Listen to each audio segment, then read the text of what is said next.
One thing is essential. To accelerate decisions, you need innovation that fits the mission. We innovate from AI to zero trust. We integrate using open APIs that you control. We automate with smart solutions so warfighters know and act faster. Your mission, accelerated. Tomorrow's challenges, anticipated. Win faster with Booz Allen.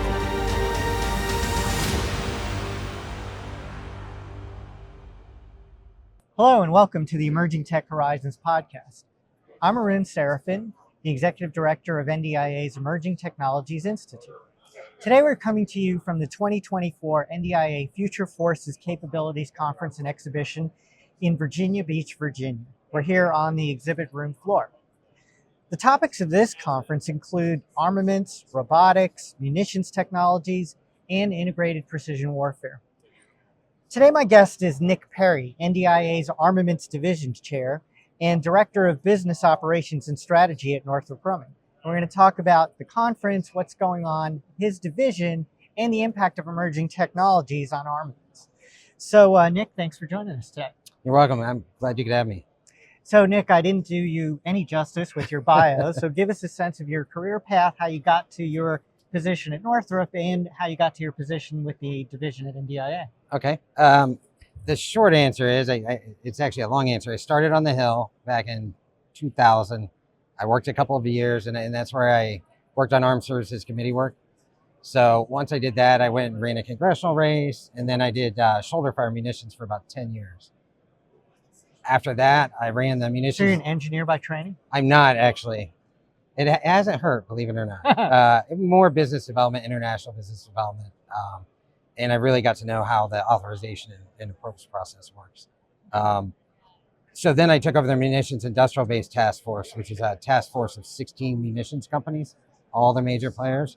And in 2018, I joined Northrop Grumman right when they merged with AT, right when ATK merged. So like I started in August, they merged in June. And now, by the way, I'm a director of global strategy at Defense Systems Sector. Oh. I haven't updated my thing. And I ran the munitions division as their chair for about 4 years. And I just started the armaments division in January of this year. So generically, for those people who don't know, what does a division chair do? If they triple your salary, right? Something like that? I wish. No, it provides a lot of visibility, which is good for you and your company, but it also gives you a chance to give back, right?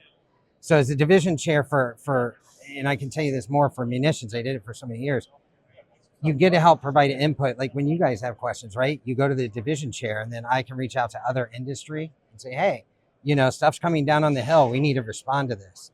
So you really get access to all that kind of stuff, which is great. And then for munitions, we did the Munitions Executive Summit, of course, March every year. And we did this. It started about 4 years ago, so we were part of this. Same thing, Armaments Division, it's basically the same thing as far as what you do. And the division chair is the thing I've been surprised about since I came to NDIA is how much ability you have to shape the agenda. So if you want to go after, raising up a technology area, learn more about business opportunities in a different sector, talk about policy issues, right? It seems like it's the chairs who have a lot of ability to steer that conversation. It is. And it kind of, it depends on what kind of chair you are. I try to push this down and give, I'm trying to get more volunteers and I try to get them to provide more input, right? Because we need, especially in the divisions, we need to start bringing in the next generation of leaders. We don't have those. Whenever I look at some places, I'm like, who's going to take over this division? It used to be 15 years ago, everything was so different back then. People wanted to do it. You saw vice presidents of companies that were running divisions and doing this kind of stuff. And we need to get back to that because they can pull through and you get a lot more expertise and it's just a lot better. Right. And it lets you steer NDIA's tool set, right? Which is the convening of government, industry, academia, the convening of vendors with business development people. A conference like this, you've got operators walking around on the floor. You've got allies and partners present.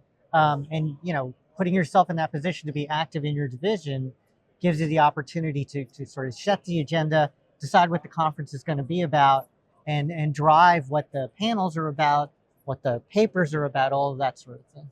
Absolutely. And this is a great example because we have so many, we have general sessions and then we have breakout sessions. And with those breakout sessions, you have an option of doing 40 minutes and diving deeper, a 20-minute, just a quick conversation. So we're here at one of your focus events, right? Future Yep. Forces Conference. Tell us about this event. How's it put together? What divisions are involved and what your role is in this? So it's kind of, we have a co-located right fuse. And previously we've had munitions, we've had armaments, and we just brought in integrated precision warfare. Every other year we do, I think we do the DMEL conference as part of this. So, Right. So we'll do that. The planning starts realistically January, February timeframe. It's hard because sometimes it crosses over with MES. And then we meet every 2 weeks roughly, and we just start working on getting these we do what's called abstracts. We have people submit papers that say, hey, I want to talk about this. And we go through a real cycle process. If it's really good, we start, putting those into these different panels. And that's really where we get the meat of what we talk about. So that's putting together the technical presentations, like Yes. the abstracts. And I saw posters over there on that side of the floor. Yep. Those are the technical posters.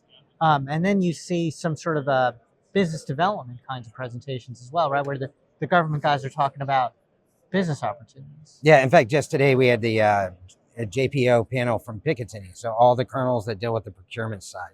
We're really trying to bring, on one side, you've got procurement. On the other side, you really want the military, because this is future forces capabilities is what we're talking about. So we need the government to come and say, hey, this is what I want. Can you do it? And then we're having industry on the third side come back to us and say, hey, we're working on this already. Let's talk about it. So you're in charge now of the armaments division. Yes. Before it was the munitions division. Yes. I'm just a material scientist staffer. What's the difference between a munition and an armament? Well, there's not a lot of difference, but I will say so it's not munitions division. It's technically munitions technology division. Got it. There's more technology put into the munitions side, which is why we have Fuse. It's why we have, ICAP that deals with some technological. What's that stuff. acronym? Committee of Ammunition Industry, Committee of Ammunition Producers. And that's headed by Picatinny JMC. And then we have a chair that runs it from the munitions division.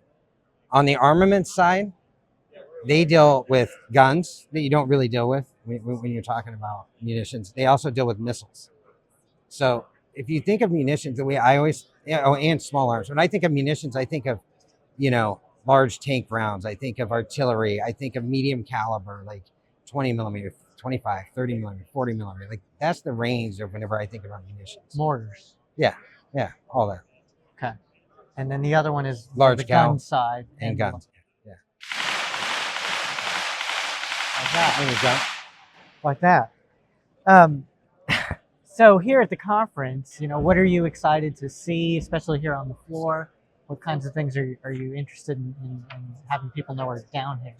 I'm really excited to see where we're going. I mean, munitions, we've made such a leap because of where we've been in the last 2 years, right? You've got proximity munitions. You have multifunction airburst munitions that Northrop does both those. You're going to see so many more smart munitions. I look at the future, you're going to have drone-specific munitions. People haven't done this yet, You see them trying to take a 40 millimeter and put it on a drone, but when are we going to see these tiny missiles that you can fire off of a Class 3? Right. I really think that drones and some of these vehicles are going to change the entire munitions space. And you're seeing more like the Fuse conferences here. You're seeing a lot more advances in fuses. And I'm not a technical guy, so I don't understand most of those, but I know we're seeing proximity bursts, so you could plan where it's going to burst. You could drop one from a drone and say, I want this to explode 10 feet from the ground. So you can really control a lot more. So you mentioned Picatinny. You mentioned Yeah. the Joint Munitions Consortium. What's that? Joint Munitions Command. Command. They do logistics. Okay. And so, if I have to think about the primary DoD organizations then that are interfacing with Armaments and Munitions Division, who are they across the services? So there's AMC, right? Armed Material Command. Yep. Yep. And then you look at a line, you got Picatinny over here, and they do the buying, all the budget. They've got all the procurement office and the SMCA, single manager for conventional ammunitions there. Then you have JMC, they do the logistics. Anytime we ship stuff overseas, they control it. They control the stockpiles. And between the two of them, they also control, fund, and update like the Go codes, which has been a really big issue lately, right? At the depots. And how do you modernize those? Yep. Then you've got Futures Command, and they've kind of reworked what used to be RDEC a long time ago. It's RDECOM, Right. Research and Development Engineering. And they've tied that into Futures Command. Okay, so that's the next generation science and technology kind of stuff. Yeah, and Futures Command has really been the key driver, I think, especially for long-range precision fires, for example, a lot of the munition stuff. And then, of course, you got SOCOM that has their own special stuff. You've got PM Ammo over at the Marine Corps. They're a little bit more, they're smaller, way smaller, so they're more consolidated. Same thing with the Navy and Air Force. A lot of their stuff, but overall, a lot of that stuff is bought through the SMICA. That's why we created that, I think it was 2002, if I'm not mistaken, single manager, so that they could do all the buying. So there's commonality on the logistics side as well, right? Yes, when possible. Right. So when we think about munitions and armaments, I mean, you've mentioned a few examples of next generation technologies, but emerging technologies and how they're going to influence the future of this whole space. What are some things that you're thinking about? Well, and I thought it was interesting to bring integrated precision warfare into the conversation because everything is going to be integrated. The only thing that's really stopping us is the thought of multi-domain, right? And I say that because the Army wants their own system. And you know, you've experienced it. The Navy wants their own system. And to get them to buy one system is really hard. But in the future, especially the longer range munition missiles, they're going to all be sensors. And they're all going to go somewhere, right? You're going to have a sensor on it. When it flies, you can see troop movements. You know, it can talk back to like a BMC-3, JADC-2, one of those kind of systems. And then it can tell it, oh, go left, you know. So just the way technology is moving and how much we're shrinking like microchips and sensors, and we are getting so much better at that. It's going to be fascinating to see where munitions go. Yeah, it was an interesting discussion this morning about JADC2. Yeah. And the theory of sensors to shooters being connected, this giant command and control network, and the impact it might potentially have on munitions side of the house, on the armament side of the house, on any of the fires, joint fire side of the house. Right. But it turns a lot of, I'm going to be pejorative here, it turns a lot of dumb things into smart things. Right. Does that drive up costs too much? Yes. And it's been an issue for a long time. When you look at smart munitions from 20 years ago, you could get one that I call ballistic or conventional for like 2,000. You make it smart, it's 25,000. Now we're getting better, and there's stuff like additive manufacturing, new materials. So we're learning ways to reduce costs there, but we do have a long way to go. The other thing I'll mention is there's a whole new space for like loitering munitions. Right? You know, you're seeing those. That'll hover over areas looking for a target or waiting for it to be told. And if it doesn't, then it can blow up. But, you know, you're going to see sensors on those. And so then, do you see then, because of all of that, basically software, that codes being built into these systems, then are people talking about the use of AI? Yes. And actually, I had a conversation with a guy on AI. The problem is, he told me, you can't call it AI yet. It's not there, right? The biggest conversation that I've heard is, you know, you have to have what they call man in the loop. I'm sure you've heard that term. Because of policy considerations. Well, and you don't want AI shooting and blowing something up without someone saying, okay. So it's going to take, I think, personally, a long time to really integrate what I would call real AI into these and really get to using it. I mean, they have a lot of policy considerations. We've all watched Terminator. Yeah, it's a debatable point. Do you want an AI which follows rules, following those rules, or do you want a tired, young person under fire, far away from home, hopefully making the right decision hour after hour after hour? But that's the good part, though. You don't have to. You now can have the battlefield anywhere.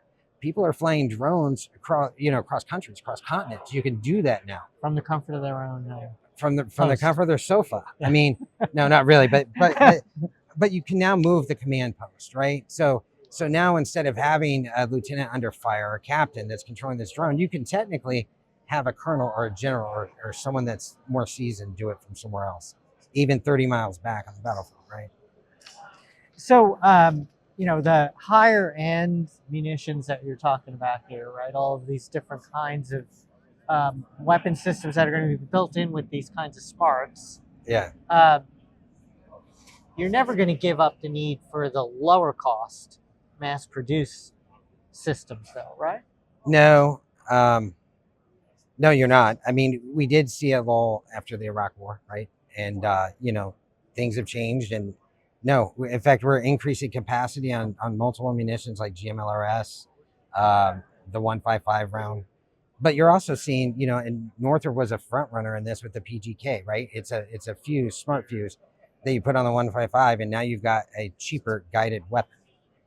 And we're working on an anti-jam right now because obviously the new buzzword is jammed, electronic warfare, stuff like that. So we're creating those munitions that you can still fire in those denied environments. Right. So how are you all playing into the drone, counter-drone, cat and mouse game that we see playing out all over the world right now? Well, and I'll tell you from a division standpoint, it is interesting because that crosses from robotics to munitions to armaments. And some of those are some of the best panels that we've had. Counter drone, I think, was really well attended today. They had a specific panel on it. And there's so many companies in the drone space. I mean, there's hundreds. Everyone's producing a drone today. And now there's tons of counter drones. I mean, I saw, I think it was D-Drone, or I saw some different systems where you point it up and you fire and the drone comes down, right? And then our solution, Northrop's created proximity ammo that you can use for CUAS, and it's done really well. So, and have you seen anything specifically designed to be carried on drones at this point? No, but what they are doing is, so they're really looking at and taking steps, for example, for like a Hydra 70 APKWS, simple things that you can do. I think you'll see in the future on class 3s, you can integrate a common launch tube, and now you've got a whole suite of munitions, right? Which is why the military went to some of these common systems, because you can easily integrate it across platforms. Right. So one of our favorite topics in Emerging Technologies Institute is directed energy. So I don't know if you're a directed energy guy or not, but they claim that they can do everything better and cheaper and more precise. Here's your chance to rebut all of that. Well, okay, I'm not a directed energy guy. I will say that. I know Northrop plays in it along with Lockheed and some other companies. My concern with it is it takes so much power, right? And in a lot of cases, you have to hold it onto an object for so long. And you're talking about an object that's moving fast. I can just do this. Like, conceptually, I'm a munitions guy. I don't see how you can do some of the stuff they say they can do. And the proof is in the pudding. They've spent probably billions of dollars, I would guess, on that. Yeah, any day now, don't worry. Yeah. Well, they also were doing hypersonics 20 or 30 years ago. And now we have hypersonics. Right. So. So one of the things you talked about is, there's this huge, interesting emerging technologies piece that's going to shape the future of munitions and armaments. There's a production of the lower cost ones that we're using today. There's a lot of workforce in all of that. You led with sort of lamenting the fact that people are aging. Yeah. We need a new generation. So how does NDIA, the division, your company, try to work on those new workforce challenges in this kind of space? There is a lot of workforce challenges, but I can say, it makes me jump every time. I could say it's an interesting field to be in, right? I mean, munitions. You get to work on technology. That shoot stuff. I know. You get to work on technologies that blow stuff up, and I've seen people that have just been like, wow, Northrop is really an innovator in a lot of ways. So that's how we do it. We sell it as, hey, we are innovative. We are at the forefront of technology. If you want to be there, come work for us. Right. We will help you to, I think, is define possible. And so that, that's how we do it. But it is a huge challenge. And as right now, they're expanding capacity and munitions at unheard of rates. And I sat through a lot of these conversations over the last 20 years where they were talking about, do we lay people off? Do we buy out capacity and say, hold it? Now they're going to increase capacity by a lot. And my concern isn't just that they're going to have open capacity, but what do you do with the workforce? The munitions budgets have done this. I'm sure you saw those on the Hill. So when demand goes up, everyone's happy, but then you're left with all the people. Yeah, and I think it's 2017 or 18, the munitions budget was $7.2 billion Fast forward a couple of years, and it was down to 2.8 billion. Like that big of a drop because it's a bill payer. And what happens when they don't need any more 155s? Right. Or Gimlers or any of these other things. Right. So that discussion of how the fluctuation in the budget, even the delays in the budget, are having a real world impact on big companies like Northrop, all your sub-tier suppliers, even the organic industrial base. I think it's something that these divisions and these events sort of explore. And, you do see even legislative congressional folks coming to NDIA events like this as well. I think the other side on the workforce is you guys do some work on the S&T side, even with universities, right? Yes. So what kind of stuff would you be doing with the university community? Is it all of this work classified research, or is some of it open?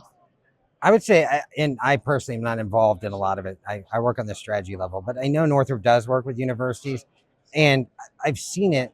And again, I'll just talk about news, right? I've seen it that Purdue, my alma mater, just be honest. There's a lot of Purdue. They're really big in the hypersonic space, right? And they just opened a whole S&T park. So they're getting involved, I think, in the propulsion side. So universities, they have a lot to offer, especially in what you do with emerging technologies. Right. And like you said, right, this idea that if you do your work in this space, you get to blow things up. That's always cool. But the other thing is you work with lots of different companies, including now, you'd be surprised, even in the munitions space, software companies, Silicon Valley companies, trying to get in this, certainly in the counter-drone space. Oh, yeah. You get to do work with cool agencies, DARPA, Defense Innovation Unit, Army Futures Command.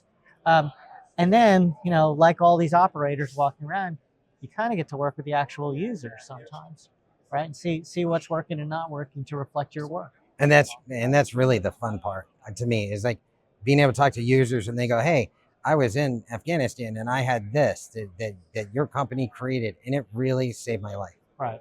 There's nothing better than that. So, what do you think, if you had something you wanted the government to do to try to support the armaments, munitions, industrial base going forward, given everything that's going on in the world, what would be on your wish list right now? One of it would be mindful of the budget process. And I know that they've taken a huge step, and probably because the Honorable Bush comes from the hillside, so he's seen that perspective of it. But be mindful that we need these multi-year procurements. You need to, instead of giving me $1 billion this year and then $1 billion 5 years from now, spread it out. Give me $750 million a year for it. Because you can plan, you can hire, you can retain.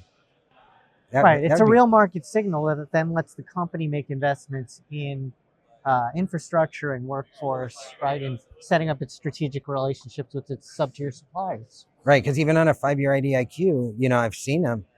It might be, let's say, $1 billion over 5 years, $200 million a year.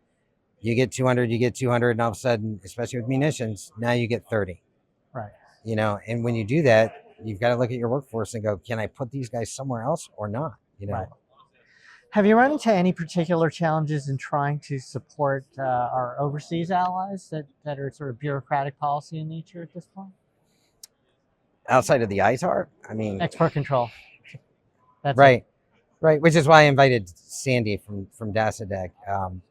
She had presented at the MES. She's very gracious and came here, and I helped to shape, because I wanted to talk about this exportability. Right. And we're not going to get there in a day or even a year, but we should get to the point that we can design that exportability in at the beginning of the process. It's going to take more work for us, more work for the PM. But then when you get to the end of that process in 3 years, boom, it's ready to be exported. Right now, you go through that process, and it might take 5 or 10 years to export something. Let's build it in. Let's work with our partners, especially the right, ADCs. Because in that 5 to 10 years, technology and threat are changing much faster on a daily basis. And competitors will catch up. They always do. Right. So with that, we're going to have to call the conversation to a close. I really appreciate all your time with us today, Nick. It's been my pleasure to talk to Nick Perry, the head of the Armaments Division at NDIA here at the Future Forces Conference. I want to tell you a little bit about the other ETI events coming up. We're doing a symposium with the MITRE Corporation on leveraging artificial intelligence to support the acquisition workforce. That'll be October 18th at their Tysons Corner facility. Information on registration for that event's available on the NDIA website. Please visit the ETI website to sign up for our mailing list, to register for our various webinars, events, and our educational offerings, including our Tech 101 sessions. If you enjoyed the podcast, please don't forget to hit the like button and subscribe to our channel. Stay up to date with all of our latest content. Got ideas for future episodes, please email us at eti@ndia.org. Special thank you to Melanie Yu and Daniel Park for producing the podcast, especially in these in this situation with all of this noise and fun going on all around us. Thanks again, Nick, for joining us. Thanks for having me. And the last thing I'd like to say is please go to the NDIA website. If you want to know more about armaments, click on the armaments division. Munitions, click on the munitions division. All the divisions have a webpage. That's great. And thank you so much for joining the Emerging Tech Horizons podcast.